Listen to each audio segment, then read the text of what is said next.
नमस्कार विद्यार्थी मित्र मैत्रिणींनो, केसागर पब्लिकेशनच्या केसागर करिअर अकॅडमी यूट्यूब चॅनलवरती तुमचं पुन्हा एकदा स्वागत आहे। राज्यसेवा पूर्व परीक्षा 2025 जी की सप्टेंबर मध्ये आपली होत आहे। या परीक्षेसाठी आपण इथं पीवायक्यू सेशन्स बघत आहोत, जे पीवायक्यू यूपीएससी ला विचारलेले आहेत। तर याच्या आधीचं सेशन तुम्ही बघितलं असेल असं मी कन्सिडर करते आणि या सेशन मध्ये आपण यूपीएससी 2023 इंडियन पॉलिटी मध्ये कशा पद्धतीने आयोगाने क्वेश्चन विचारले होते ते आपण इथे बघूया। बघा, इंडियन पॉलिटी हा असा विषय आहे की जिथे तुम्ही आउट ऑफ मार्क्स मिळवू शकता, पण त्याच्यासाठी एक चांगलं थेरीचं पुस्तक तुम्ही अभ्यासणं वाचणं म्हणत नाही मी, अभ्यासणं गरजेचं आहे। तर आपल्या पब्लिकेशनचं जे पुस्तक आहे ते पुस्तक तुम्ही ऑफिशियल वेबसाईट वरती जाऊन परचेस करू शकता, जे की तुम्हाला पूर्व आणि मुख्य परीक्षा polity of India with special reference to Maharashtra, तुमची पूर्व परीक्षा मुख्य परीक्षा तुम्ही कंबाईन देत असाल, इतर कोणत्याही एक्झाम असतील, तुम्ही विद्यापीठीय परीक्षा देत असाल, सेटनेटची परीक्षा देत असाल, हा जो विषय आहे या विषयासाठी हे पुस्तक एक परिपूर्ण असं इथं तुम्हाला मिळत आहे। ठीक आहे, ओके। तर पुस्तक अमेझॉन फ्लिपकार्ट वरती पण उपलब्ध आहे। परंपरागत वर्णनात्मक परीक्षेसह वस्तुनिष्ठ प्रश्नांच्या तयारीसाठी एक उपयुक्त असा हा संदर्भ आहे। ठीक आहे, एवढं तुम्ही इथं लक्षात ठेवा। बाकी इथं प्रीवियस इयर क्वेश्चन पेपर साठी एमपीएससी चे पण क्वेश्चन पेपर तुम्ही अभ्यासा आणि यूपीएससी चे पण क्वेश्चन पेपर तुम्ही अभ्यासा, म्हणजे जो बदलता ट्रेंड आहे ना तो ट्रेंड तुमच्या लक्षात येऊन जाईल। तर आज आपण बघतोय 2023 चे क्वेश्चन, यूपीएससी प्री 2023 पॉलिटी कशा पद्धतीने आयोगाने क्वेश्चन इथं विचारलेले आहेत। ओके, चल बघा, फर्स्ट क्वेश्चन तुमच्या समोर इथं दिसत आहे। पहिला क्वेश्चन, खालीलपैकी कोणत्या कायद्याद्वारे, क्वेश्चन काय विचारलाय बघा, खालीलपैकी सॉरी कोणत्या कायद्याद्वारे बंगालच्या गव्हर्नर जनरलला भारताचे गव्हर्नर जनरल म्हणून नियुक्त करण्यात आले। जी ऐतिहासिक पार्श्वभूमी आपण म्हणतो की नाही, ऐतिहासिक पार्श्वभूमी बघा, हे जे कायदे आहेत ना, हे कायदे का बनवले गेले हे तुम्हाला माहित पाहिजे। म्हणजे इंडियन पॉलिटीचा अभ्यास करताना हे जे रेग्युलेटिंग ऍक्ट आहेत, नियामक कायदे आहेत, बरोबर, हे का बनवले गेले, किंवा 35 चा कायदा असेल, 47 चा कायदा असेल, याच्या मागचं जे सगळं बॅकग्राऊंड आहे ना, हे बॅकग्राऊंड तुम्हाला माहित पाहिजे। ओके, अदरवाईज आपण काय म्हणतो 8 कायदे आहेत, 8 कायदे एक्झाम साठी अभ्यासावे लागतात, पण का अभ्यासावे लागतात याचा आणि आपल्या कॉन्स्टिट्यूशनचा काय संबंध आहे ते तुम्हाला माहित असलं पाहिजे, आणि ते सगळं तुम्हाला आपल्या पुस्तकामध्ये मिळतं। डायरेक्टली कायदे वाचू नका, कारण आन्सर रायटिंग साठी तुम्हाला त्याची पार्श्वभूमी सुद्धा माहित असणं गरजेचं आहे। आता हा क्वेश्चन खूप सोपा आहे की कोणत्या कायद्याद्वारे बंगालच्या गव्हर्नर जनरलला भारताचे गव्हर्नर जनरल म्हणून नियुक्त करण्यात आले। पहिला ऑप्शन आहे नियामक कायदा, दुसरा आहे पिट्स इंडिया कायदा, तिसरा आहे 1793 चा सनदी कायदा, आणि चौथा आहे 1833 चा सनदी कायदा। या कायद्याच्या ज्या शिफारसी आहेत ना, त्या शिफारसी पण तुम्हाला पुस्तकामध्ये मिळून जातात, करून घ्या, कारण त्याच्यावरती पण तुम्हाला क्वेश्चन विचारले जाऊ शकतात। ठीक आहे, बघा आता याचा आन्सर काय, खूप सोपा क्वेश्चन आहे, मला वाटते पूर्वी विचारलेला पण आहे। तर याचा आन्सर आहे 1833 चा कायदा। उत्तर काय आहे, 1833 चा कायदा, लक्षात ठेवा। तर हा जो कायदा आहे, हा कायदा ब्रिटिश भारतातील केंद्रीकरणाच्या दिशेने शेवटचे निर्णायक पाऊल होते। आता असे सेंटेन्स पण तुम्हाला लक्षात ठेवायचे की असा कोणता कायदा होता की जो ब्रिटिश भारतातील केंद्रीकरणाच्या दिशेने शेवटचं निर्णायक पाऊल होतं। इथं पण तुम्हाला असेच ऑप्शन दिले जाऊ शकतात जर खूपच कॉम्प्लिकेटेड क्वेश्चन त्यांना विचारायचे असतील तर। या कायद्याद्वारे बंगालच्या गव्हर्नर जनरलला भारताचे गव्हर्नर जनरल बनवण्यात आले, त्यांना सगळे नागरी आणि लष्करी अधिकार देण्यात आले, हे तुम्ही इथे लक्षात ठेवा। आणि अशा प्रकारे या कायद्याद्वारे पहिल्यांदाच तत्कालीन भारतातील जो ब्रिटिशांच्या ताब्यातील संपूर्ण क्षेत्र होतं ते भारत सरकारच्या अधिकार क्षेत्रात आणलं गेलं। हे 3 मुद्दे जे आहेत, 3 सेंटेन्स जे आहेत, हे 3 सेंटेन्स तुम्हाला क्वेश्चन फॉर्मॅट मध्ये दिसू शकतात। आता हा 1 लाइनर क्वेश्चन होता, इथे तुम्हाला फक्त कायद्याचं नाव विचारलं, पण पुढे जाऊन तुम्हाला अशा पद्धतीने क्वेश्चन विचारले जाऊ शकतात। आणि हा जो कायदा आहे, हा कायदा म्हणजे कोणता, 1833 चा सनदी कायदा। तर या कायद्यानुसार लॉर्ड विल्यम बेंटिंक भारताचे पहिले गव्हर्नर जनरल बनले, म्हणून आपला जो डी ऑप्शन आहे तो डी ऑप्शन इथं बरोबर आहे. म्हणजे जेव्हा तुम्ही क्वेश्चन पेपर अनालिसिस करता ना, तेव्हा त्या क्वेश्चनशी रिलेटेड सगळं कंटेंट तुम्ही करा जे की पुढच्या एक्झाम मध्ये तुम्हाला विचारलं जाऊ शकतं. ठीक आहे, ओके, क्लिअर. आय होप तुम्हाला इथपर्यंत समजलं असेल. नेक्स्ट आपण पुढे जाऊया. पुढचा क्वेश्चन काय आहे बघा. क्वेश्चन विचारलाय कायद्याची योग्य प्रक्रिया. आता हे जे वर्ड्स आहेत, प्रिॲम्बल टॉपिक, मूलभूत हक्क, मार्गदर्शक तत्वे, त्याच्यानंतर मूलभूत कर्तव्ये, हे टॉपिक खूप महत्वाचे आहेत. 3 टॉपिक, याच्यामधला प्रत्येक वर्ड, प्रत्येक संज्ञा तुम्ही इथं कॉन्सेप्च्युअल क्लिअर करून घ्या. ठीक आहे, कायद्याने घालून दिलेली योग्य प्रक्रिया आणि कायद्याची योग्य प्रक्रिया असे जे डिफरन्स केले जातात ना वर्ड मध्ये, ते तुम्हाला विचारले जाऊ शकतात. तर इथं विचारले कायद्याची योग्य प्रक्रिया म्हणजे काय. ओके, पहिला ऑप्शन आहे नैसर्गिक न्यायाचं तत्व, दुसरा ऑप्शन आहे कायद्याने स्थापित केलेली पद्धत, तिसरा ऑप्शन आहे कायद्याचा योग्य वापर आणि चौथा ऑप्शन आहे कायद्यासमोर समानता. कायद्याची योग्य प्रक्रिया. मग आता इथं उत्तर काय येते बघा. कन्फ्युजन थोडंसं होऊ शकतं, सिमिलर ऑप्शन असतात त्याच्यामुळे आपण कन्फ्युज होऊ शकतो. तर इथं उत्तर आहे पहिलं, नैसर्गिक न्यायाचं तत्व. ठीक आहे, ओके. युपीएससीचे क्वेश्चन पेपर असेच असतात, जे उत्तर आपल्याला वाटतं ते उत्तर कधीच नसतं. म्हणजे थोड्याशा अभ्यासावरती आपण गेस लावायला जातो ना, तर इथं गेस करून चालत नाही, इथं खूप मोठा अभ्यास लागतो, लक्षात घ्या. नैसर्गिक न्याय म्हणजे काय, शब्दांवरती फोकस करा. निष्पक्षता, तर्कशुद्धता, समता आणि समानता. ओके, नैसर्गिक न्याय म्हणजे काय, निष्पक्षता, तर्कशुद्धता, समता आणि समानता. ही नैसर्गिक न्यायाची एक सामान्य कायदा संकल्पना आहे, लक्षात घ्या. आणि प्रक्रियात्मक योग्य प्रक्रिया, व्हेरी व्हेरी इम्पॉर्टंट, याला IMP करा. प्रक्रियात्मक योग्य प्रक्रिया या अमेरिकन संकल्पनेच्या जागतिक समान सामान्य कायदा आहे. ओके, लक्षात ठेवा, अमेरिकन संकल्पनेच्या जागतिक समान सामान्य कायदा आहे. आणि संविधानाच्या विविध आर्टिकल्स मध्ये, विविध कलमांमध्ये नैसर्गिक न्यायाची तत्वे दृढपणे समाविष्ट आहेत का? आहेत. जेव्हा तुम्ही कॉन्स्टिट्यूशन व्यवस्थित अभ्यासाल तेव्हा तुमच्या लक्षात येऊन जाईल. संविधानाचा जो आर्टिकल 21 आहे, ठीक आहे, याच्यामध्ये वस्तुनिष्ठ आणि प्रक्रियात्मक योग्य प्रक्रियेची संकल्पना मांडण्यात आली. आता आर्टिकल 21 आपण फक्त कंबाईन लेवलनच केलेलं असतं, लक्षात घ्या. राज्यसेवेचे पण विद्यार्थी, इथं जे मी युपीएससीचे क्वेश्चन पेपर तुम्हाला एक्सप्लेन करते, इथं तुम्हाला नवीन मुद्दे, व्हॅल्यू ऍडिशनल मुद्दे मिळत जाते, लक्षात आलं, क्लिअर. तर कलम 21 वस्तुनिष्ठ आणि प्रक्रियात्मक योग्य प्रक्रियेची संकल्पना मांडण्यात आल्यामुळं जेव्हा एखाद्या व्यक्तीचं जीवन आणि वैयक्तिक स्वातंत्र्य हिरावून घेतलं जातं ना, तेव्हा नैसर्गिक न्यायाच्या तत्वामध्ये अंतर्भूत असलेली सर्व निष्पक्षता आर्टिकल 21 मध्ये तुम्हाला वाचता येते, लक्षात आलं, क्लिअर.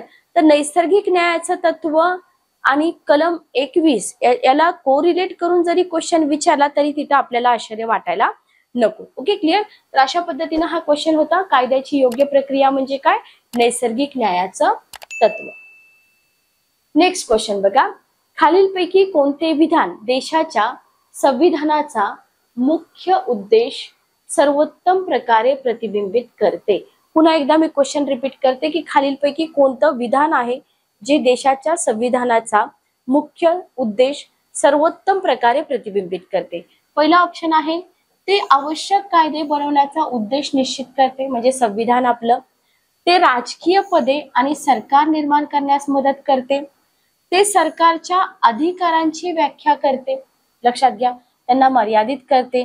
ते सामाजिक न्याय, सामाजिक समानता आणि सामाजिक सुरक्षा सुनिश्चित करते. क्वेश्चन खूप त्यांनी व्यवस्थित प्रकारे फ्रेम केलाय.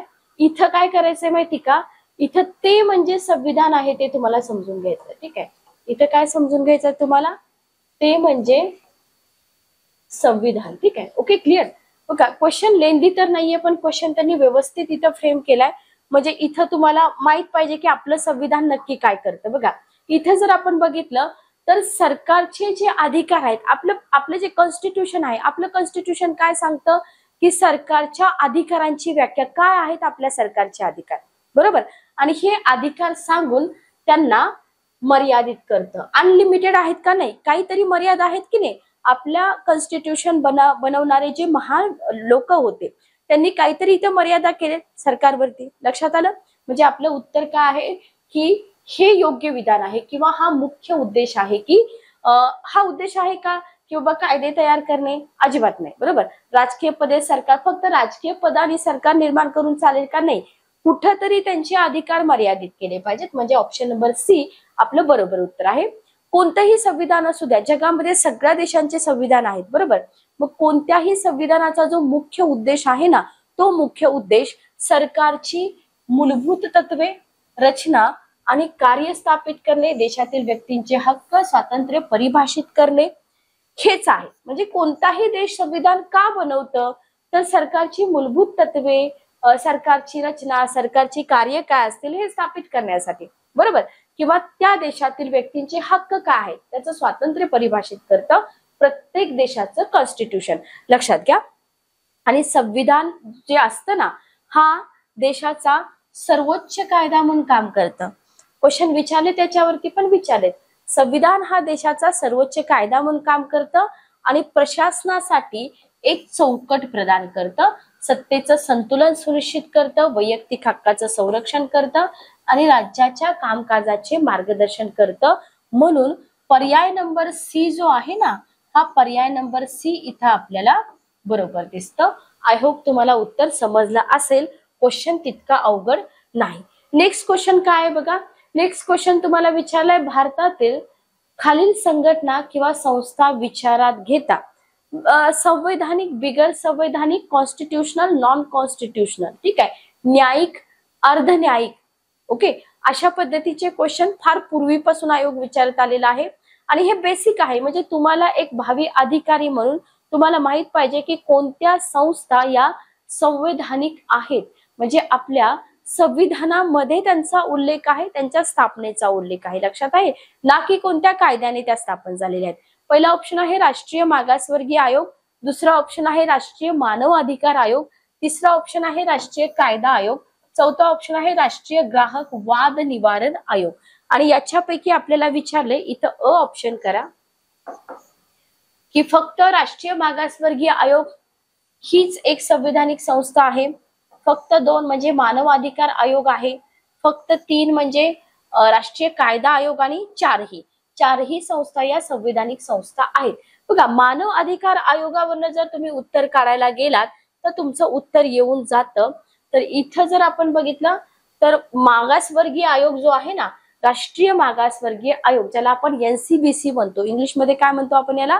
एनसीबीसी, राष्ट्रीय मागासवर्गीय आयोग. याची स्थापना जी आहे ना, सुरुवातीला केंद्र सरकारने राष्ट्रीय मागासवर्गीय कायदा 1993 द्वारे केली होती. हे सगळं कंटेंट तुम्हाला तोंडपाठ असलं पाहिजे की एनसीबीसी ची जी स्थापना आहे कोणी केली होती? केंद्र सरकारने केली होती. कधी केली होती? 1993 चा जो कायदा आहे या कायद्याद्वारे केली होती. ठीक आहे. आतापर्यंत 2016 पर्यंत जर तुम्ही बघितलं तर 7 वेळा हा जो एनसीबीसी आहे याची पुनर्रचना करण्यात आली. विचारला जातो क्वेश्चन की किती वेळा पुनर्रचना केली एनसीबीसी ची? तर 7 वेळा पुनर्रचना केलेली आहे. ठीक आहे. ओके.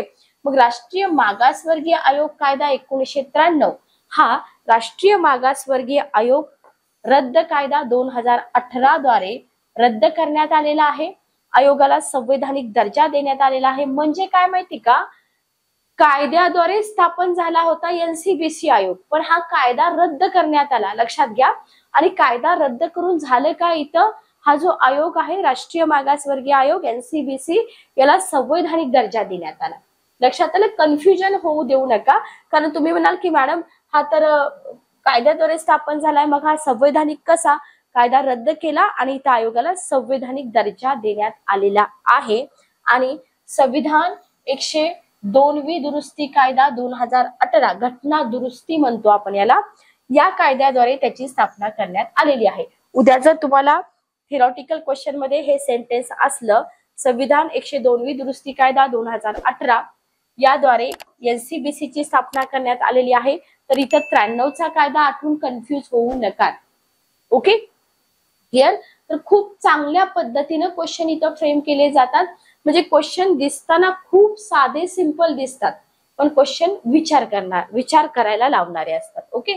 चला बघा, भारताचा आता मानव अधिकार आयोगाबद्दल आपण बघूया, ज्याला आपण NHRC म्हणतो, भारताच्या राष्ट्रीय मानव अधिकार आयोगाची जी स्थापना आहे ती 12 ऑक्टोबर 1993 ला झाली होती. हा पॉइंट तुम्ही इथं नोट करून घ्या. जर करंट मध्ये काय असेल मानव अधिकाराबद्दल आयोगाबद्दल तर तुम्हाला स्थापनेबद्दल एखादं सेंटेन्स विचारलं जाऊ शकतं. मानवी हक्क संरक्षण कायदा ज्याला आपण PHRA म्हणतो शॉर्ट फॉर्म मध्ये 1993 या कायद्याअंतर्गत स्थापित करण्यात आलेली आहे, ज्याच्यामध्ये मानवी हक्क संरक्षण सुधारणा कायदा 2006 द्वारे काय करण्यात आले, सुधारणा करण्यात आलेली आपल्याला इथं दिसून येते. ठीक आहे, ओके, क्लिअर.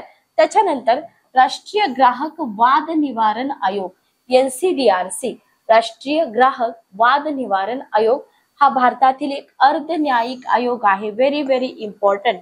IMP अर्धन्यायिक आहे, संवैधानिक नाही, बिगर संवैधानिक पण नाही, अर्धन्यायिक आहे, जो 1998 मध्ये ग्राहक संरक्षण कायदा 1986 अंतर्गत स्थापन झाला.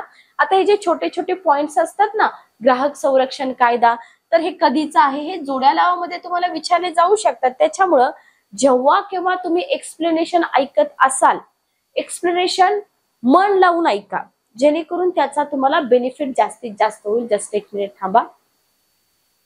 ओके, जास्तीत जास्त बेनिफिट इथं तुम्हाला होऊ शकतो.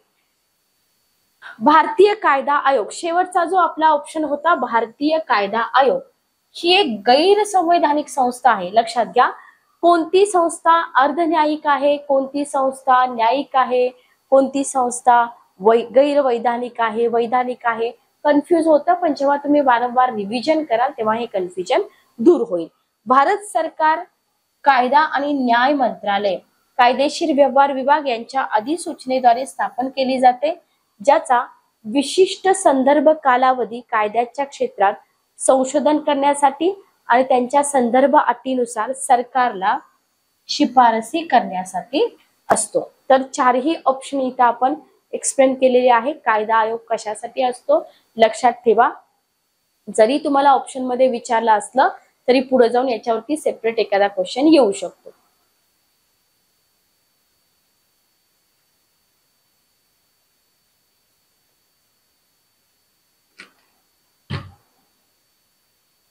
चला पुढचा क्वेश्चन आपण बघूया. बघा नेक्स्ट क्वेश्चन बघा. क्वेश्चन तुम्हाला म्हटलंय की खालील विधाने विचारात घ्या. काय म्हटलंय की खालील विधाने विचारात घ्या. ओके, पहिलं विधान आहे जर, बघा जर कन्सिडर करा भारताच्या सर्वोच्च न्यायालयाने म्हणजे SC ने सुप्रीम कोर्टाने राष्ट्रपतींची निवडणूक अवैध घोषित केली तर अशा निर्णयाच्या तारखेपूर्वी म्हणजे XYZ जी तारीख त्यांनी दिली या तारखेपूर्वी जर म्हणजे या तारखेला अवैध घोषित केली, ठीक आहे, आणि या तारखेच्या अगोदर राष्ट्रपतींनी त्यांच्या पदाच्या कर्तव्याच्या कामगिरीत केलेली सगळी कृत्ये अवैध ठरतात का? Question mark. ठीक आहे, खूप सोपा क्वेश्चन आहे, फक्त तुम्ही सेंटेन्स शांत डोकं ठेवून वाचा. दुसरं विधान आहे काही विधानसभा विसर्जित झाल्या आहेत आणि त्यांच्या निवडणुका अद्याप झालेल्या नाहीत, या कारणास्तव भारताच्या राष्ट्रपती पदाच्या निवडणुका पुढे ढकलल्या जाऊ शकतात. बघा तुम्हाला विचारलं इथं रिझन की भारताच्या राष्ट्रपती पदाच्या ज्या निवडणुका आहेत ना तर त्या कोणत्या रिझन मुळे पुढे ढकलल्या जाऊ शकतात. रिझन काय दिले यांनी इथं, काही विधानसभा विसर्जित झालेल्या आहेत आणि काही त्यांच्या निवडणुका अद्याप झालेल्या नाहीत, म्हणून राष्ट्रपती पदाची निवडणूक पोस्टपोन होऊ शकते का? पुढचा क्वेश्चन आहे सेंटेन्स आहे जेव्हा राष्ट्रपतींकडे विधेयक सादर केलं जातं तेव्हा संविधानाने ठरवून दिलेल्या वेळेच्या आत त्याची संमती द्यावी लागते. वेटो पॉवर इथं आठवा तुम्ही. अशा पद्धतीने हा क्वेश्चन आहे. विधाने कोणती बरोबर आहेत बघा. क्वेश्चन लेंदी आहे त्याच्यामुळे मी सेपरेट पेज वरती ऑप्शन घेतले, तुम्ही विधान फक्त इथं आठवा. बघा पहिला ऑप्शन आहे फक्त 1, दुसरा आहे फक्त 2, तिसरा आहे 3 आणि चौथा आहे कोणताही नाही. बरोबर सेंटेन्स तुम्हाला विचारलं, ठीक आहे, ओके. बघा उत्तर काय आहे, उत्तर आहे ड ऑप्शन काय आहे बघा. ड ऑप्शन काय येतं, कोणतेही नाही. कसं नाहीये बघूया आपण. बघा जर SC न इथं बघा जर एससी ने एखाद्या व्यक्तीची राष्ट्रपती उपराष्ट्रपती म्हणून निवड रद्दबातल घोषित केली तर सर्वोच्च न्यायालयाच्या निकालाच्या तारखेपूर्वी राष्ट्रपती किंवा उपराष्ट्रपती म्हणून त्यांनी जे काम केलेलं असेल, कोणतंही कृत्य केलेलं असेल तर हे अवैध ठरत नसतं. लक्षात घ्या. म्हणजे विधान 1 तिथं चुकीचं आहे. त्यांनी अवैध ठरतं असं दिलंय, त्याच्यामुळे विधान 1 जे आहे ते चुकीचं आहे. ओके. त्या काळामध्ये ते राष्ट्रपती उपराष्ट्रपती असतात, त्या काळामध्ये त्यांच्यावरती कोणता ठप्पा असतो का? नसतो. त्याच्यामुळे ते बरोबरच असतं. ओके. नेक्स्ट बघा, जेव्हा विधानसभा विसर्जित होते तेव्हा जे सदस्य असतात ना ते राष्ट्रपती निवडणुकीमध्ये मतदान करण्यास पात्र नसतात. जरी राष्ट्रपती निवडणुकीपूर्वी विसर्जित विधानसभेसाठी नवीन निवडणुका झाल्या नसल्या तरीही, म्हणजे अशा प्रकारे काही विधानसभा विसर्जित झाल्या आहेत. हे जे कारण आहे, या कारणामुळे राष्ट्रपतींच्या निवडणुका पुढे ढकलल्या जात नाहीत. लक्षात घ्या. विधान 2 जे आहे ते बरोबर नाही. ठीक आहे. क्लिअर. कारण का तिथले आपल्याला माहित पाहिजे राष्ट्रपतींची निवडणूक, राष्ट्रपतींचा महाभियोग, इथं कोणते कॅन्डिडेट पार्टिसिपेट करतात. क्वेश्चन कसा विचारले बरोबर आहे. तुम्हाला सगळं माहिती आहे पण युपीएससी क्वेश्चन फार छान प्रकारे विचारते. लक्षात घ्या. नेक्स्ट क्वेश्चन आहे विधेयकांना संमती. बघा, जेव्हा संसदेच्या सभागृहांनी विधेयक मंजूर केलं जातं तेव्हा काय होतं, एकतर ते राष्ट्रपतींकडे सादर केलं जातं, एकतर ते घोषित करतील किंवा संमती देतात किंवा संमती रोखून ठेवतात. जर विधेयक धन विधेयक नसेल तर धन विधेयक रोखून ठेवू शकतात का? नाही रोखून ठेवू शकत. ठीक आहे. राष्ट्रपती विधेयक सादर केल्यानंतर ते सभागृहांना विधेयकाचा किंवा त्याच्या कोणत्याही विशिष्ट तरतुदीचा पुनर्विचार करण्याची, विशेषतः विधेयकाचा विचार करण्याची विनंती करून ते रिटर्न करू शकतात, परत पाठवू शकतात. हे तुम्ही इथे लक्षात ठेवा. आणि जेव्हा एखादं विधेयक आहे अशा प्रकारे परत केलं जातं तेव्हा काय होतं मग, तेव्हा सभागृह त्याच्यानुसार त्या विधेयकाचा एकतर पुनर्विचार करतील आणि जर विधेयक पुन्हा सभागृहांनी सुधारणा सहित किंवा सुधारणा न करता मंजूर केलं तर राष्ट्रपती आर्थिक बाबीशी संबंधित बाबीमध्ये आपली संमती रोखून ठेवणार नाहीत. म्हणून विधान 3 जे आहे ते विधान 3 पण इथं बरोबर नाही, चुकीचं आहे. लक्षात आलं. क्लिअर. तर थोडासा लेंदी आहे क्वेश्चन पण चांगला क्वेश्चन आहे. ठीक आहे. नेक्स्ट क्वेश्चन बघा, भारतीय संसदेतील क्वेश्चन काय विचारलाय, भारतीय संसदेतील वित्त विधेयक, धन विधेयक, वित्त विधेयक लक्षात ठेवा आणि मनी बिलाच्या संदर्भात. आता तुम्हाला इथं धन विधेयक किंवा मनी बिल आणि वित्त विधेयक याच्यामधला डिफरन्स माहित पाहिजे, जो की तुम्हाला पुस्तकामध्ये मिळून जाईल. खालील विधाने विचारात घ्या.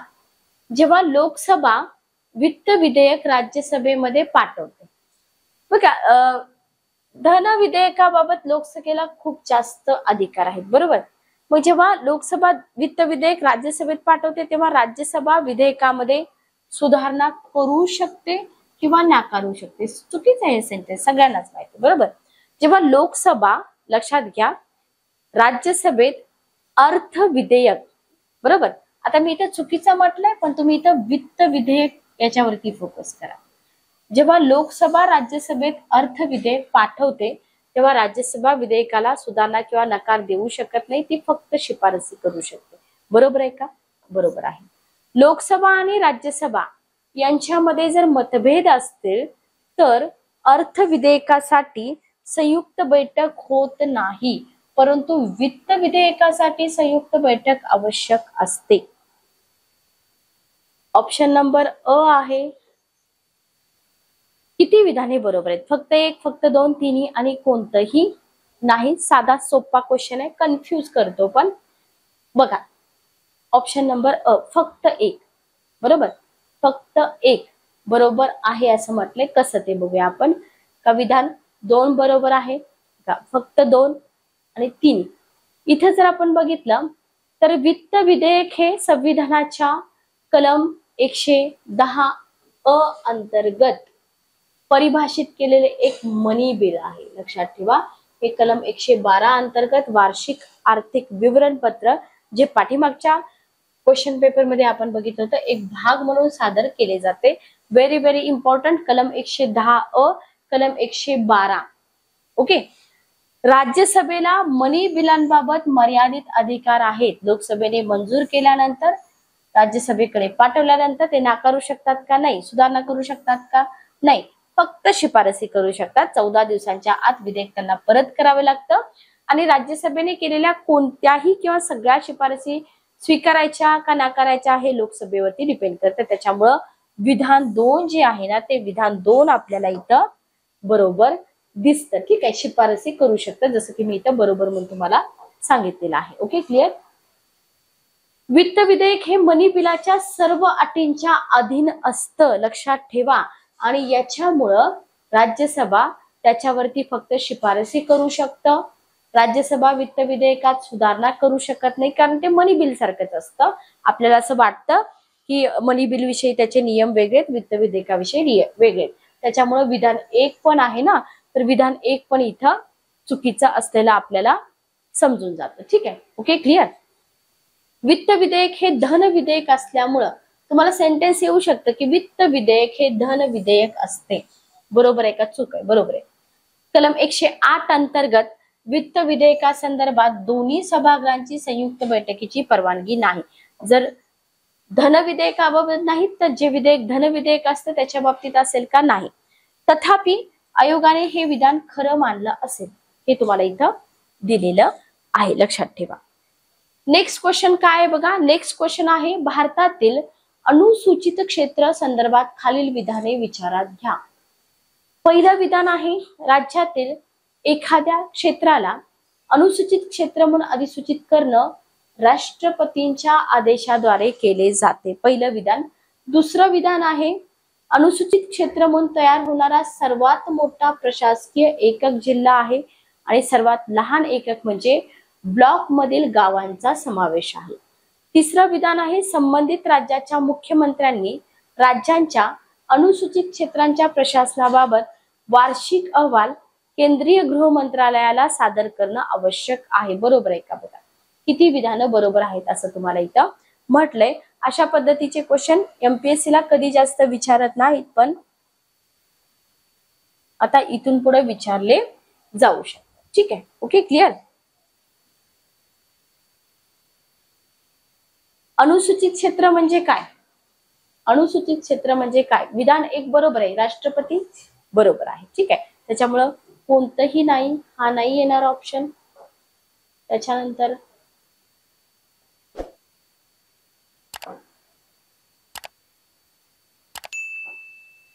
ओके, अनुसूचित क्षेत्र म्हणजे काय हे अगोदर तुम्हाला माहित असू द्या की 5व्या अनुसूचीच्या आर्टिकल 6 पोट कलम 1 अंतर्गत राष्ट्रपतींच्या आदेशाद्वारे निर्दिष्ट केलेलं क्षेत्र म्हणजे अनुसूचित क्षेत्र. त्याच्यामध्ये काय म्हटलंय की या संविधानात अनुसूचित क्षेत्रे या संज्ञेचा अर्थ राष्ट्रपती आदेशाने अनुसूचित क्षेत्रे म्हणून घोषित करू शकतील असं क्षेत्र असं आहे. बरोबर. जे पण क्षेत्र राष्ट्रपती घोषित करतील ते अनुसूचित क्षेत्र. राज्याच्या संबंधामध्ये अनुसूचित क्षेत्रांचे तपशील संबंधित राज्य सरकारशी सल्लामसलत केल्यानंतर राष्ट्रपतींच्या अधिसूचित आदेशाद्वारे निश्चित केले जातात. अनुसूचित क्षेत्रांशी संबंधित कोणत्याही बदल, वाढ, कपात, नवीन क्षेत्रांचा समावेश किंवा कोणताही आदेश रद्द करण्याच्या बाबतीत हेच लागू होतं. म्हणून विधान 1 जे आहे ना ते विधान 1 इथं आपल्याला बरोबर राहतं कारण हे राष्ट्रपतींवरती डिपेंड करतं. ठीक आहे. Okay, clear. अनुसूचित क्षेत्रांचा सर्वात मोठा प्रशासकीय एकक जिल्हा आणि ब्लॉक ग्रामीण गट म्हणून विधान 2 बरोबर आहे. लक्षात आलं. विधानं बघा तुम्ही इथं दिलेली जी आहेत इथं बघा. ठीक आहे. त्याच्यानंतर बघा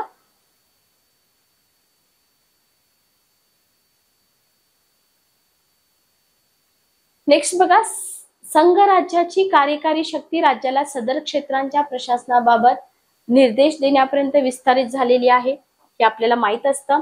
अनुसूचित क्षेत्र असलेल्या प्रत्येक राज्याचे राज्यपाल काय करतात? राष्ट्रपतींना त्या राज्यातील अनुसूचित क्षेत्राच्या प्रशासनाची रूपरेषा देणारा वार्षिक अहवाल सादर करतील. म्हणून गृह मंत्रालयाला करतील का? नाही. म्हणून इथं विधान 3 जे आहे ना ते विधान इथं 3 बरोबर नाही हे तुम्हाला इथं व्यवस्थित लक्षात ठेवायचं आहे. Okay, clear.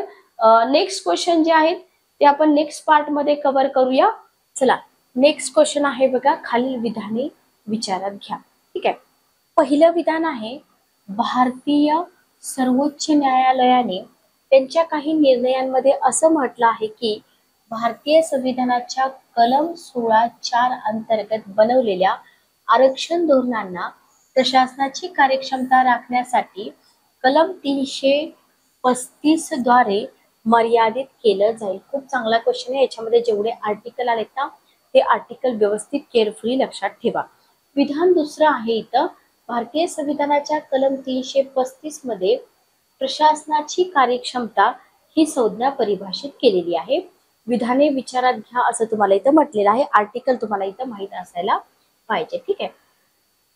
उत्तर बघा, इथं जर आपण बघितलं तर इथं आपल्या लक्षात येऊन जाईल की गेल्या 7 दशकांमध्ये, आता आरक्षणाबाबत सतत न्यूज चालूच असतात बरोबर, तर गेल्या 7 दशकांच्या आरक्षणाबाबतच्या घटनात्मक निर्णयांमध्ये विविध आरक्षण धोरणांची वैधता ठरवताना एससीनं म्हणजे सर्वोच्च न्यायालयाने काय केले, सातत्याने कार्यक्षमता आणि गुणवत्ता या संकल्पनांचा उल्लेख केलाय. हे इथे आपल्याला काय करायचं, व्यवस्थित लक्षात ठेवायचं आहे.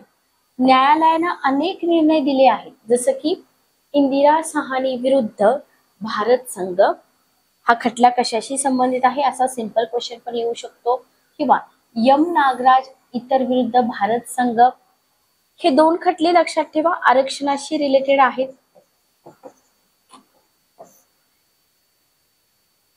संविधानाच्या कलम 16(4)(1) अंतर्गत बनवलेले आरक्षण धोरण कलम 335(2) द्वारे मर्यादित असेल. हे कधी आपल्याला विचारले का नाही विचारलं, पुढे जाऊन विचारलं जाऊ शकतं. मर्यादित असेल जे प्रशासनाची कार्यक्षमता राखण्यासाठी तरतूद करते, म्हणून विधान 1 बरोबर आहे.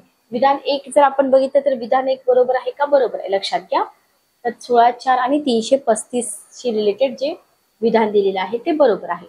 संविधानात प्रशासनाची कार्यक्षमता ही संज्ञा परिभाषित केलेली नसली तरी हे केलं जाते बरोबर, म्हणून विधान 2 जे आहे हे बरोबर नाही. आहे का 335 मध्ये असं काय आहे का विधान, बघा परिभाषित आहे, नाही परिभाषित, लक्षात घ्या. ठीक आहे. ओके. सार्वजनिक सेवा आणि पदांवर नियुक्त्या करताना अनुसूचित जाती आणि अनुसूचित जमाती या दाव्यांचा विचार करणं, संविधानात प्रशासनाची कार्यक्षमता ही संज्ञा परिभाषित केली नसली तरी हे याच्यावरून तुम्हाला दिसून येऊ शकतं. आणि इथं सार्वजनिक सेवा आणि पदांवर नियुक्त्यांमध्ये अनुसूचित जाती आणि जमाती इथं प्रशासनाची कार्यक्षमता लक्षात घ्या, हे हा बरोबर आहे, सी बरोबर आहे बरोबर. तर हे विधान आपल्याला इथं व्यवस्थित लक्षात ठेवायचे आहेत. नेक्स्ट क्वेश्चन आहे आपला UPSC 2022च्या पेपर मधला. पहिला क्वेश्चन आहे, संन्याल समितीच्या अहवालानुसार, क्वेश्चन काय आहे बघा, विधान काय बघा, खालील विधाने विचारात घ्या. संन्याल समितीच्या अहवालानुसार न्यायालयाचा अवमान कायदा 1971 मंजूर करण्यात आलेला आहे. संन्याल समितीबद्दल तुम्हाला विधान विचारलं इथं. HM भारतीय संविधान सर्वोच्च न्यायालय हा जो खटला आहे, तर सर्वोच्च न्यायालय आणि उच्च न्यायालयांना स्वतःच्या अवमानाबद्दल शिक्षा करण्याचा अधिकार आहे. भारतीय संविधानात नागरी अवमान आणि फौजदारी अवमानाची व्याख्या केलेली आहे. बघा, भारतामध्ये न्यायालयाच्या अवमानाबद्दल कायदे करण्याचा अधिकार संसदेला आहे. 2 विधानं खालची खूप सोपी आहेत, याच्यामध्ये काहीच अवघड नाहीये, लक्षात घ्या. इथं विधान 1 जे आहे, विधान 1 बरोबर आहे का, 1971 संन्याल समिती हे बरोबर आहे. ठीक आहे. तर इथं जर आपण बघितलं तर इथं भार्गव समिती पुनरावलोकन आहे, त्याच्या आधारे इथं 1971चा जो अवमान कायदा आहे तो लागू करण्यात आलाय, म्हणून विधान 1 बरोबर आहे. संविधान कलम 129 अनुसार सर्वोच्च न्यायालयाला स्वतःच्या अवमानाबद्दल शिक्षा करण्याचा अधिकार आहे. कलम 215 ने उच्च न्यायालयांना संबंधित अधिकार पण प्रदान केलेत, म्हणून विधान 2 जे आहे ते विधान 2 आपल्याला इथं बरोबर असलेलं दिसून येतं. ठीक आहे. ओके. थर्ड बघा, 1971 न्यायालयाचा अवमान कायदा बघितला आपण. तर न्यायालयाचा अवमान म्हणजे काय, न्यायालयाची प्रतिष्ठा आणि अधिकारांचा अनादर करणं म्हणजे न्यायालयाचा अवमान बरोबर. न्यायालयाचा अवमान ही संज्ञा संविधानाने परिभाषित केलेली आहे का, नाही. तरी सुद्धा संविधानाच्या कलम 129 याला स्टार करा, IMP करा, IMP याने सर्वोच्च न्यायालयाला स्वतःच्या अवमानाबद्दल शिक्षा करण्याचा अधिकार दिला. तुम्हाला विचारलं जाऊ शकतं की आपल्या कॉन्स्टिट्यूशन मध्ये असं कोणतं आर्टिकल आहे की जे आर्टिकल संविधानाच्या सर्वोच्च न्यायालयाला स्वतःच्या अवमानाबद्दल शिक्षा करण्याचा अधिकार देतं, तर आर्टिकल 129. बरोबर, म्हणून इथं विधान 3 चुकीचं आहे. त्याच्यानंतर बघा, अवमानाबद्दल शिक्षा देण्याचा अधिकार हा सर्वोच्च न्यायालयाला मिळालेला एक कसला अधिकार आहे? संवैधानिक अधिकार आहे, जो कायदे करूनही कमी किंवा रद्द करता येत नाही. कलम 142(2) मध्ये लक्षात घ्या, असे म्हटले आहे की संसदेने त्या संदर्भात केलेल्या कोणत्याही कायद्याच्या तरतुदींच्या अधीन राहून सर्वोच्च न्यायालयाला कोणताही आदेश स्वतःच्या अवमानामुळे शिक्षापात्र करण्याचा पूर्ण अधिकार असेल. म्हणून इथं विधान 4 जे आहे हे विधान 4 आपल्याला बरोबर असलेलं दिसून येतं. बघा, हे सगळं रिपीट कंटेंट आहे, त्याच्यामुळे मी थोडंसं फास्ट घेत आहे, पण हे तुम्ही आर्टिकल्स वरती फक्त भर द्या. पुढचा क्वेश्चन आहे, खालील विधाने विचारात घ्या. संविधान दुरुस्ती विधेयकासाठी संविधान दुरुस्ती विधेयकासाठी भारताच्या राष्ट्रपतींची पूर्व शिफारस आवश्यक असते. सेकंड विधान बघा, जेव्हा दुरुस्ती विधेयक भारताच्या राष्ट्रपतींसमोर सादर केलं जातं तेव्हा राष्ट्रपतींनी मान्यता दिलीच पाहिजे असं बंधनकारक आहे. थर्ड आहे, संविधान दुरुस्ती विधेयक लोकसभा आणि राज्यसभा या दोन्ही सभागृहांनी विशेष बहुमताने मंजूर केलं पाहिजे आणि त्यासाठी संयुक्त बैठकीची तरतूद नाही. कोणते विधान बरोबर आहे असं तुम्हाला विचारले. विधानं थोडीशी रिकॉल करा. तर बघा, संविधान दुरुस्ती विधेयक जे आहे ना ते मंत्री किंवा खासगी सदस्याद्वारे मांडता येते का? मांडता येते, आणि त्याच्यासाठी राष्ट्रपतीच्या पूर्व शिफारशीची आवश्यकता नसते. पण पहिलं विधान चुकीचं आहे. बरोबर, राष्ट्रपती विधेयकाला मान्यता देण्यास बांधील आहेत का? विचार करा, बांधील आहेत. लक्षात घ्या, विधेयक स्वतःकडे ठेवू शकत नाहीत किंवा पुनर्विचाराकडे पाठवू शकत नाहीत. म्हणून विधान 2 बरोबर आहे. संविधान दुरुस्ती विधेयक जे असतं ते स्वतंत्रपणे मंजूर करावं लागतं प्रत्येक सभागृहामध्ये. इथे संविधान दुरुस्ती विधेयक ह्या शब्दावरती तुम्ही फोकस करा. दोन्ही सभागृहांमध्ये मतभेद झाले तर दोन्ही सभागृहांनी संयुक्त बैठक घेण्याची तरतूद आहे का? नाही. त्याच्यामुळे विधान 3 बरोबर आहे. Okay, clear.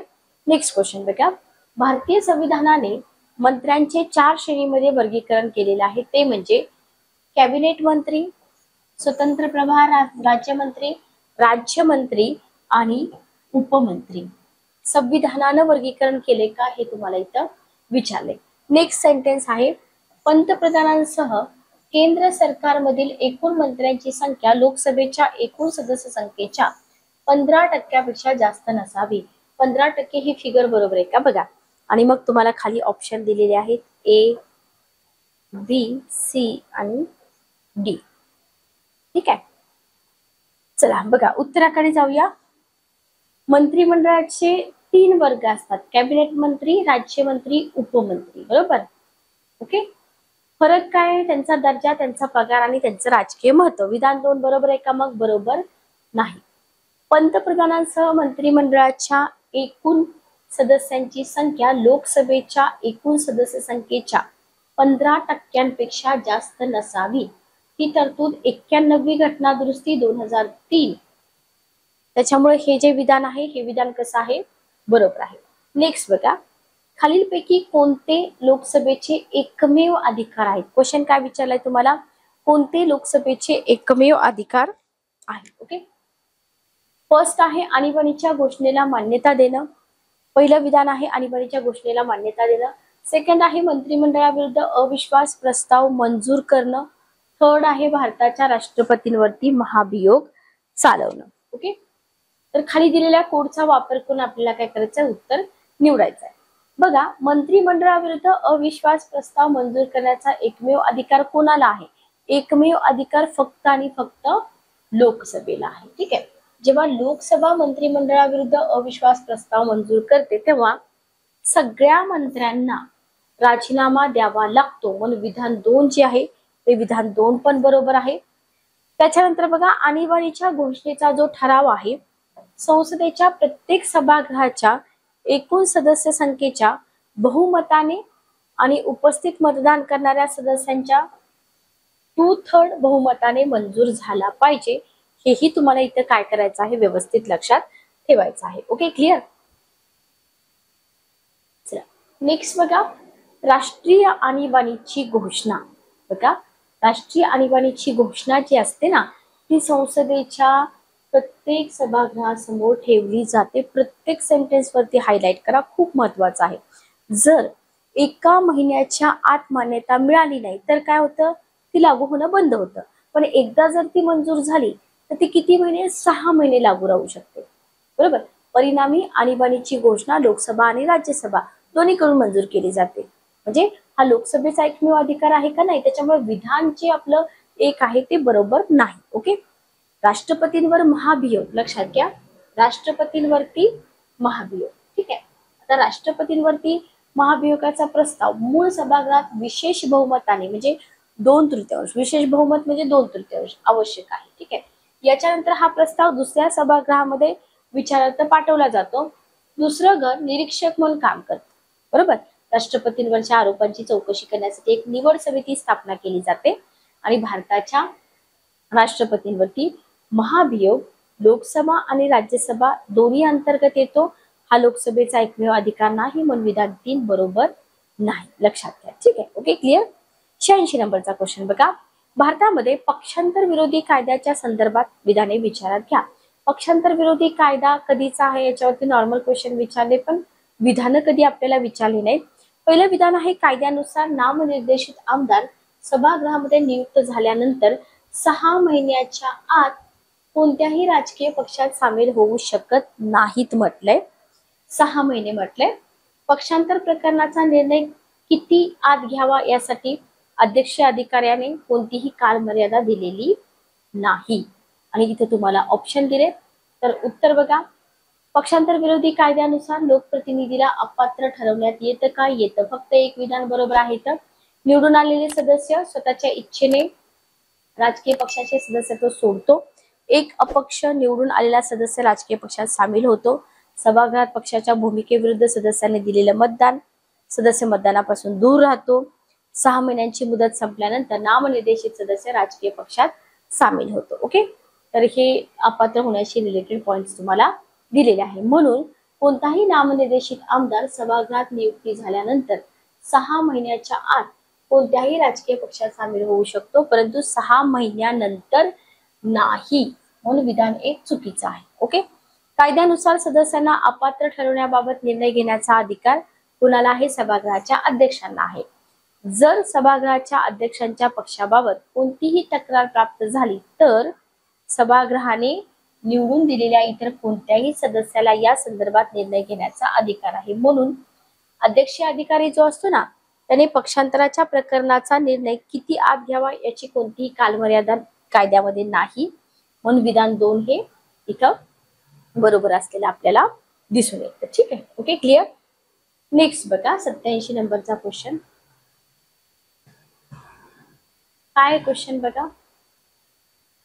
क्वेश्चन तुम्हाला विचारलाय, भारताचे अटॉर्नी जनरल आणि भारताचे सॉलिसिटर जनरल हे एकमेव सरकारी अधिकारी आहेत ज्यांना संसदेच्या बैठकींना उपस्थित राहण्याची परवानगी आहे. विचार करा. भारतीय संविधानानुसार भारताचे अटॉर्नी जनरल जेव्हा त्यांना नियुक्त करणारे सरकार राजीनामा देतात तेव्हा ते पण राजीनामा देतात.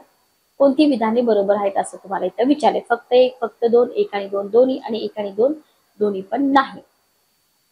लक्षात घ्या. क्वेश्चन सोपा आहे. संविधानानुसार भारताच्या महाधिवक्त्याला संसदेच्या दोन्ही सभागृहांच्या किंवा त्यांच्या संयुक्त बैठकीत किंवा संसदेच्या कोणत्याही समितीच्या कामकाजामध्ये बोलण्याचा आणि भाग घेण्याचा अधिकार आहे, ज्याचे तो सदस्य म्हणून नामांकित आहे. बरोबर. पण मतदानाचा अधिकार आहे का, नाही, सगळ्यांना माहिती आहे. संसद सदस्याला मिळणाऱ्या सगळ्या विशेष अधिकारांचा आणि उन्मुक्तीचा त्याला अधिकार आहे. तो सरकारी नोकरांच्या श्रेणीत येतो का, येत नाही. म्हणून त्याला खाजगी वकिली करण्यापासून बंदी घालण्यात येत नाही. लक्षात घ्या. तथापि भारत सरकार विरुद्ध कोणत्याही प्रकरणामध्ये सल्ला किंवा संक्षिप्त माहिती देण्याचा अधिकार मात्र त्यांना इथं नाही. हे तुम्हाला इथे व्यवस्थित लक्षात ठेवायचं आहे. खूप सोपे क्वेश्चन आहेत. फक्त एक्सप्लेनेशन मधून खूप जास्त इन्फॉर्मेशन तुम्हाला मिळते. भारताचे सॉलिसिटर जनरल जे असतात आणि भारताचे अतिरिक्त सॉलिसिटर जनरल हे अटॉर्नी जनरल त्यांच्या अधिकृत जबाबदाऱ्या पार पाडण्यास मदत करतात. म्हणून इथं संसदेच्या सभासदांना बैठकांना उपस्थित राहतात असा उल्लेख येत नाही. म्हणून विधान 1 बरोबर नाही. ठीक आहे. ओके. अटॉर्नी जनरल काढून टाकण्याची प्रक्रिया आणि कारणे संविधानात नमूद केलेली नाहीत. तो राष्ट्रपतींच्या मर्जीपर्यंत पदावर राहतो. राष्ट्रपती कधीही त्यांना काढून टाकू शकतात. म्हणून जेव्हा सरकार राजीनामा देतं तेव्हा भारताचे अटॉर्नी जनरल राजीनामा देत नाहीत, लक्षात घ्या, कारण त्यांचं जे स्थान आहे ते राष्ट्रपतींवरती डिपेंड. ओके, त्याच्यामुळे विधान 2 जे आहे ना ते बरोबर नाही. नेक्स्ट क्वेश्चन बघा, भारतातील न्यायालयाने जारी केलेल्या रीटच्या संदर्भात खालील विधाने विचारात घ्या. रीट बद्दल पाठीमागं पण क्वेश्चन होता, लक्षात घ्या. खाजगी संस्थेला काही सार्वजनिक कार्य सोपवलेले नसल्यास तिच्या विरुद्ध कोणताही आदेश असणार नाही. कोणत्याही कंपनी विरुद्ध कोणताही आदेश असणार नाही, जरी ती सरकारी कंपनी असली तरी. कोणताही सार्वजनिक विचारसरणीचा व्यक्ती रीट ऑफ को वॉरंटो मिळवण्यासाठी न्यायालयात याचिका करता होऊ शकतो. कोणते विधान बरोबर आहे? व्यवस्थित वाचा क्वेश्चन. रीटशी संबंधित क्वेश्चन तुम्हाला विचारलेला आहे. बघा, आदेश जो असतो ना तो न्यायालयाच्या आदेशाच्या स्वरूपामध्ये एक न्यायालयातला काय आहे, उपाय आहे. कोणत्याही प्रकरणाला कायदेशीर तरतुदी विरुद्ध काही करण्यास भाग पाडण्यासाठी ते जारी केले जाऊ शकत नाही. उदाहरणार्थ बघा, कनिष्ठ न्यायालयाला त्यांच्याकडे केलेल्या अर्जांवर विशिष्ट कारवाई करण्यास भाग पाडण्यासाठी याचा वापर होऊ शकतो का? नाही होऊ शकत. परंतु जर कनिष्ठ न्यायालयाने एका किंवा दुसऱ्या मार्गाने निर्णय देण्यास नकार दिला तर न्यायालयाला कारवाई करण्याचे आदेश देण्यासाठी आदेशाचा वापर इथं केला जाऊ शकतो. हे मात्र तुम्हाला इथं व्यवस्थित लक्षात ठेवायचं आहे. ठीक आहे, ओके, क्लिअर. कोणतंही सरकार, कनिष्ठ न्यायालय, महामंडळ, सार्वजनिक प्राधिकरण, तर इथं विशिष्ट कृती करण्याचे आदेश जे त्या संस्थेला कायद्याने करण्यास बंधन आहे आणि जे सार्वजनिक कर्तव्याच्या स्वरूपाचे आहे, काही प्रकरणामध्ये वैधानिक कर्तव्य आहे, तर आदेशपत्रामध्ये स्पष्टपणे नमूद केले की ते सार्वजनिक महामंडळ प्राधिकरणाविरुद्ध जारी केले जाऊ शकते. म्हणून पर्याय 2 आपला चुकीचा आहे. आणि को वॉरंटो म्हणजे तुमच्याकडे कोणता अधिकार आहे हे बेकायदेशीरपणे सार्वजनिक पद धारण करणाऱ्या व्यक्तीविरुद्ध जारी केले जातात. एखाद्या व्यक्तीने सार्वजनिक पद बेकायदेशीरपणे बळकावणे रोखण्यासाठी सर्वोच्च न्यायालय किंवा उच्च न्यायालय, लक्षात घ्या. तर इथं सर्वोच्च न्यायालय किंवा उच्च न्यायालय हे रीट जारी करतं. या रीटद्वारे न्यायालयाला एखाद्या व्यक्तीच्या सार्वजनिक पदावरील दाव्याची वैधता तपासता येते. ठीक आहे, ओके, क्लिअर, समजलं. जेव्हा कायद्याने किंवा संविधानाने निर्माण केलेल्या कायमस्वरूपी प्रामाणिक सार्वजनिक पदाचा समावेश असेल तेव्हा ते जारी केले जाऊ शकते. खाजगी किंवा मंत्री पदाच्या कार्यालयाविरुद्ध जारी करता येतं का? येत नाही. या रीटमुळे पीडित व्यक्तीविरुद्ध इतर व्यक्तीलाही दाद मागण्याचा अधिकार मिळतो. हे जास्त इम्पॉर्टंट आहे. म्हणून कोणत्याही सार्वजनिक हिताची व्यक्ती रीट ऑफ को वॉरंटो मिळवण्यासाठी न्यायालयात अर्ज करू शकते. एवढ्या सगळ्या एक्सप्लेनेशन म्हणून हे सेंटेन्स आयोगाने दिले. म्हणून हे सगळं एक्सप्लेनेशन आपल्याला माहित असलं पाहिजे. म्हणून पर्याय नंबर 3 जो आहे तो पर्याय नंबर 3 इथे आपल्याला बरोबर असलेला दिसून येतो. ठीक आहे, ओके, क्लिअर.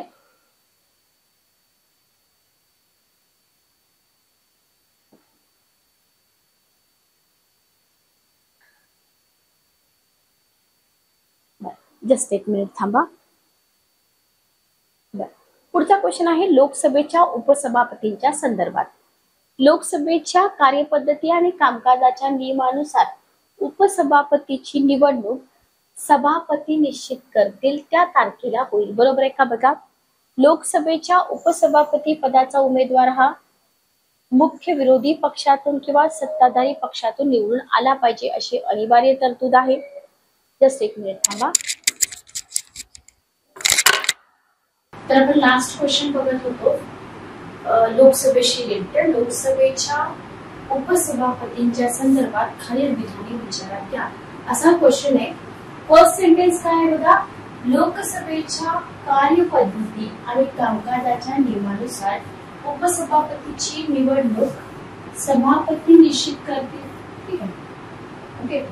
लोकसभेच्या उपसभापती पदाचा उमेदवार हा मुख्य विरोधी पक्षातून किंवा सत्ताधारी पक्षातून निवडून आला पाहिजे अशी अनिवार्य तरतूद आहे. सभागृहाच्या बैठकीचे अध्यक्षपद भूषवताना उपसभापतींना सभापतींसारखेच अधिकार असतात आणि त्यांचे निर्णय अपील करण्यायोग्य नसतात. आणि चौथं सेंटेन्स आहे उपसभापतींच्या नियुक्तीबाबतची सुप्रसिद्ध संसदीय पद्धत अशी आहे की हा प्रस्ताव सभापतींकडून मांडला जातो आणि पंतप्रधानांकडून त्याला योग्य पाठिंबा मिळतो. ठीक आहे.